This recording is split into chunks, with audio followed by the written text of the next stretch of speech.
everyone, welcome back to the channel. So today I'm going to share my journey to Dubai from Pakistan. तो काफ़ी ठंडा मौसम था और धुंध में ये मैं अपनी फैमिली को बाय कर रही हूँ, एयरपोर्ट जा रही हूँ। तो मेरा एडमिशन हुआ है फॉर मास्टर्स इन दुबई और सारा प्रोसेस मैंने खुद किया है और ये हम टेक ऑफ करने वाले हैं और बहुत ही इजी एक्सपीरियंस है विद दुबई। एंड कहा जाता है कि मैक्सिमम अगर आप पाकिस्तान से अप्लाई करें, अगर आपकी प्रोफाइल ठीक है तो मैक्सिमम आपका वीज़ा आता ही आता है। तो सिमिलर मेरे साथ था, मैंने नवंबर में अप्लाई किया था और ऑलमोस्ट दिसंबर में हमने सब चीज़ें वाइंड अप कर ली थी और उसके बाद हम जनवरी में मैं यहाँ पर आ चुकी हूँ और अभी मैं यूनिवर्सिटी भी जाऊँगी, वो एक्सपीरियंस आपसे शेयर करूँगी। तो we flew and we had a great flight, इतनी अच्छी फ़्लाइट थी ना, सब व्यूज़ इतने अमेजिंग थे। कुछ मैंने रिकॉर्ड भी किए यहाँ पर दिखाने के लिए। और जनवरी में क्योंकि दुबई का मौसम बहुत अच्छा होता है, बहुत ठंडा, बहुत विंडी, ना ही बहुत ज़्यादा सर्दी और ना ही बहुत ज़्यादा गर्मी, तो ये बहुत अच्छा मौसम है ट्रैवल के लिए भी। जब आप एक नई कंट्री में मूव कर रहे हो कि वहाँ पे बहुत इंटेंस मौसम नहीं होता है। मैं स्टडी वीज़ा का सारा प्रोसेस भी आपसे शेयर कर सकती हूँ, अप्लाई करने से टिकट्स तक एवरीथिंग आई कैन शेयर कि मुझे क्या चीज़ कितने में पड़ी और स्टूडेंट्स को बेस्ट क्या करना चाहिए। मेरे ख्याल से स्टूडेंट्स को ओवर पैक नहीं करना चाहिए। यहाँ पे मैं सुपरमार्केट का भी एक व्लॉग बना चुकी हूँ, मैं वो अपलोड करूँगी, आप देखना। उसमें हर चीज़ अवेलेबल है जो आप पाकिस्तानी सुपरमार्केट से लेते हो। लिटरली क्रोकरी का सामान, हर चीज़ यहाँ पे अवेलेबल है।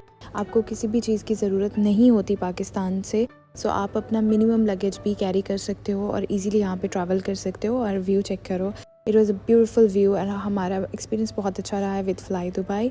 सो I can share all the details आपके साथ, हर चीज़, मुझे क्या चीज़ कितने में पड़ी और किस चीज़ के क्या चार्जेस हैं। सो वो भी अगर आपको कोई क्वेरी हो, you can leave it in the comments below. और यहाँ हम लैंड कर चुके हैं दुबई में और जो भी आपसे जो भी कहता है दुबई के बारे में, अगर आप फर्स्ट टाइम विजिट कर रहे हो, अभी मुझे यहाँ पे 2 दिन हो गए and I had a great experience. It's very safe for females, it's very safe country overall. और आपको यहाँ बहुत अच्छा, मुझे तो मौसम वेदर भी बहुत अच्छा मिला यहाँ पे when I landed. So this is where I officially entered in Dubai. तो मेरा होटल की बुकिंग मैंने booking.com से पहले ही करवा ली थी, बट जस्ट 1 डे की करवाई थी। स्टूडेंट्स के लिए बेस्ट है, as soon as you possible आप अप्लाई करो, just pay for your booking deposit. क्योंकि मुझे हॉस्टल बहुत फुल मिले थे, इसीलिए मुझे होटल में स्टे करना पड़ा। तो ये वाली मिस्टेक बिल्कुल मत करना। अगर आप दुबई आना चाह रहे हो, सबसे पहले जो आपकी यूनिवर्सिटी के पास स्टूडेंट हॉस्टल्स हैं, जो आपकी यूनिवर्सिटी रिकमेंड कर रही है, ऑफिशियली आपको ईमेल भी आता है कि ये यूनिवर्सिटी के एफिलिएटेड हॉस्टल्स हैं और होटल्स हैं, जल्द से जल्द वहाँ पे बुक करवा लो। क्योंकि लिटरली से 50,000 में आपको एक रूम मिलता है अभी के लिए, फॉर नाउ जनवरी 2026 ऐसा ही है। यूनिवर्सिटीज़ के करीब, मतलब हर बंदे का हर बजट होता है, आप अपने बजट के अकॉर्डिंग बुक कर सकते हो। सो ये थी इस होटल की लॉबी। आपको बहुत मुश्किल होता है कि आपको जो है ना अपने बजट के अकॉर्डिंग होटल मिल जाए, because Dubai is too expensive. तो आप आते ही 3-4-5 lakh, I don't know how much, जितना आप लगा सकते हो आप इसी काम में लगा दोगे। तो सबसे पहले अपनी अकोमोडेशन बुक करो। तो ये था डिनर बुफे और ब्रेकफास्ट बुफे भी आप अपने लिए बुक करवा सकते हो। आपको जो है वो बुकिंग के साथ ऑप्शंस मिलते हैं अगर आप booking.com से ही बुक कर रहे हो। और भी बहुत सारी ऐप्स हैं और इवन मैंने टैक्सी भी वहाँ से ही, जो एयरपोर्ट से मुझे होटल लेके जाती, वहीं से बुक कर रही थी। And that was around for 8 to 10,000, 30 minute drive थी और it was a great journey. यहाँ पे बहुत सारी ऐप्स भी हैं, जैसे कि करीम ऐप है for the booking the taxi. मैंने एयरपोर्ट पे आते ही सिम ले ली थी और एक इशू हो गया था, मेरी फ़्लाइट डिले हो गई थी और मैंने फ़्लाइट नंबर गलत ऐड किया हुआ था बुक करते हुए टैक्सी। तो मैंने उनको व्हाट्सएप किया, उस कंपनी का नेम देखा, उसका कॉन्टैक्ट ढूंढा गूगल पर एंड मैंने उन्हें व्हाट्सएप कर दिया कि हाँ मेरी फ़्लाइट डिले है और इस टाइम है, ये मेरी बुकिंग रेफरेंस है। उन्होंने उस चीज़ को समझा and when I landed in Dubai, उस टाइम पर उन्होंने अपने जो भी असिस्टेंट थे उनको भेजा और very timely he picked me up. सारा लगेज में असिस्ट किया। आप घर छोड़ कर आते हो, आप बहुत वरीड होते हो, आप न्यू कंट्री में एंटर हो रहे हो, बट दुबई के बारे में ही सुना जाता है इट इज़ टू सेफ। मैंने एयरपोर्ट से अपना सिम परचेज़ किया and then I got the cab और मैं वहाँ से आराम से होटल पहुँच गई। सो आपके पास होटल की बुकिंग आपके पहले ही होनी चाहिए। बहुत सारे ऑप्शन होते हैं जिसमें आप सिर्फ कार्ड ऐड कर देते हो, आपको पे भी नहीं करना पड़ता। बहुत सारी आपको जो है एयरपोर्ट पे भी अपनी बुकिंग दिखानी पड़ती है कि आप अकोमोडेशन किधर कर रहे हो। booking.com में आप अपना होटल बुक कर सकते हो 15-20 दिन 30 दिन I mean just for the immigration आप बुक करके रख सकते हो। आप जस्ट कार्ड ऐड करोगे और यहाँ पे आके एक दिन पहले आप उसे कैंसिल कर सकते हो। तो दैट्स अ ग्रेट थिंग। तो मैं लेट नाइट यहाँ पे होटल को एक्सप्लोर कर रही थी और यहाँ पे बहुत अच्छा और सेफ एम्बियंस मिला। और एयरपोर्ट पे आप जब भी सिम परचेज़ कर रहे हो उसके साथ डिफरेंट पैकेजेस होते हैं। और अगर आप होटल में स्टे कर रहे हो या कहीं भी आपको वाईफाई मिल जाएगा तो उसके अकॉर्डिंग आप अपना इंटरनेट पैकेज भी सिलेक्ट कर सकते हो। मैंने 150 दिरहम में ऑलमोस्ट 15 GB मिला था मुझे 30 डेज़ के लिए। ये वाला पैकेज चूज़ किया था। मतलब I know this is also expensive but आप यहाँ लैंड करते हो तो you must have a SIM. आपकी बहुत सारी चीज़ें आसान हो जाती हैं। तो ये चीज़ें बहुत ज़रूरी हैं कि आपके होटल रिज़र्व हो, आपने टैक्सी बुक करी हो जब यहाँ पे आपने एयरपोर्ट से अपने होटल या अपनी अकोमोडेशन पे पहुँचना है। और आपको थोड़ा प्रोसेस बता देती हूँ कि आपको वीज़ा मिलता है 2 मंथ्स का। वंस यू पे टू द यूनिवर्सिटी आप इनिशियल डिपॉजिट पे करते हो, उसके बाद आप अपना फर्स्ट इंस्टॉलमेंट पे करते हो। अगर आप दिसंबर में अप्लाई करोगे उसका प्रोसेस है। एंड देन उसके बाद आपको अपना वीज़ा पेमेंट करनी होती है which is around 8 to 9,000 dirhams for now. अभी ऐसा है तो ये आप डिफरेंट होता है हर किसी के लिए, लेकिन राउंड अबाउट यही होता है। और कुछ 7-8,000 आपको यूनिवर्सिटी की फ़ी पे करनी होती है। ये पे करने के बाद आप अपना ऑलमोस्ट आप 15,000 दिरहम यूनिवर्सिटी को पे करते हो। यूनिवर्सिटी ही आपका वीज़ा के लिए एड करती है। बहुत सारी चीज़ें वेरी करती हैं, जब बहुत सारे चार्जेस वेरी करते हैं। हर यूनिवर्सिटी का डिफरेंट मेथड होगा बट ऑलमोस्ट एक आइडिया देने के लिए, क्योंकि मैं एज अ स्टूडेंट जब दुबई अप्लाई कर रही थी मुझे बहुत ज़्यादा ऐसी किसी की गाइडेंस की ज़रूरत थी और मेरे पास ऐसी कोई भी डिटेल नहीं थी क्या प्रोसेस होगा और कैसे, मतलब एक प्रॉपर गाइडलाइन मेरे पास नहीं थी। तो ऑलमोस्ट एक रफ आइडिया मैं आपको दे रही हूँ कि आप यूनिवर्सिटी में अप्लाई करेंगे which was free of cost for me. Applied in the university. मैंने यूनिवर्सिटी के ईमेल्स देखे, उनसे मैंने कांटेक्ट किया। उनसे कांटेक्ट करने के बाद सारा वो प्रॉपर आपको गाइड भी कर देते हैं। आप जो भी यूनिवर्सिटी में जाना चाहें, जो भी कोर्स चूज़ करें, आप पार्ट टाइम करें, फुल टाइम करें, ये सब ऑप्शंस आपके पास अवेलेबल होते हैं। Then you apply for your course. आप यूनिवर्सिटी में यूनिवर्सिटी विद इन वीक आपको रिप्लाई कर देती है। और उसके बाद आपको, अगर आप अपना ऑफर के साथ जाना चाह रहे हो यूनिवर्सिटी, आपको एक आपका जैसे पाकिस्तान के लिए पाकिस्तानी रिप्रेजेंटेटिव्स होते हैं, उनसे मतलब ऑलमोस्ट ये रफ आइडिया है कि ये प्रोसेस होता है। तो वहाँ से वो आपको कांटेक्ट करते हैं and then they guide you for the rest but don't rely on them. अपना रिसर्च खुद करें। यूनिवर्सिटी में मुझे पेमेंट प्लान्स बहुत डिफरेंट भेजे गए थे। मुझे बहुत ज़्यादा डिफरेंट स्कॉलरशिप ऑप्शंस भेजे गए थे, डिफरेंट ग्रांट्स भेजी गई थी, मेंशन कुछ किया गया था and then I got a different grant. तो ये सब चीज़ें भी होती हैं, यूनिवर्सिटी की अपनी मार्केटिंग होती है, so beware of that.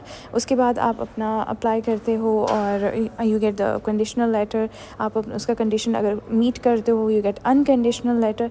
As soon as you get that आप अपना इनिशियल डिपॉजिट पे करते हो and then you pay for the installment. And उसके बाद इंस्टॉलमेंट के बाद आप वीज़ा के लिए एज सून एज पॉसिबल आप पे कर दो। वंस आप सारा प्रोसेस कंप्लीट कर लेते हो ऑलमोस्ट 12 to 20 डेज़ लगते हैं आपका वीज़ा आने में। जब आप अपने सारे डॉक्यूमेंट सबमिट कर चुके हो, आपकी पेमेंट क्लियर है, उसके बाद से ये इतने दिन तो लग जाते हैं। और पाकिस्तानी स्टूडेंट्स के लिए ये अच्छा बेनिफिट है, आपको बैंक स्टेटमेंट शो नहीं करनी होती। आपको अपना डिपॉजिट पे करना है जो यूनिवर्सिटी का है, जो वीज़ा फ़ी है, अपना इंस्टॉलमेंट देखना है कि क्या प्रोसेस है आगे, और आपने अपना स्टे देखना है, अपनी ये चीज़ों के बारे में वरी होना है। तो ये दुबई के लिए बहुत अच्छी बात है। और ये रहा ब्रेकफास्ट बुफ़े। इससे पहले मैंने आपको डिनर बुफ़े दिखाया, ये रहा ब्रेकफास्ट बुफ़े। ये ऐसे था, यहाँ पे होटल की पॉलिसी की 6:30 PM से लेके 10 PM तक हमारा डिनर बुफ़े होगा और 6:30 AM से लेकर 10 AM तक हमारा ब्रेकफास्ट बुफ़े है। जैसे कि आपके लिए बहुत सारे ऑप्शन हैं यहाँ पे, फ़ूड के लिए भी बहुत ज़्यादा अच्छे ऑप्शंस हैं,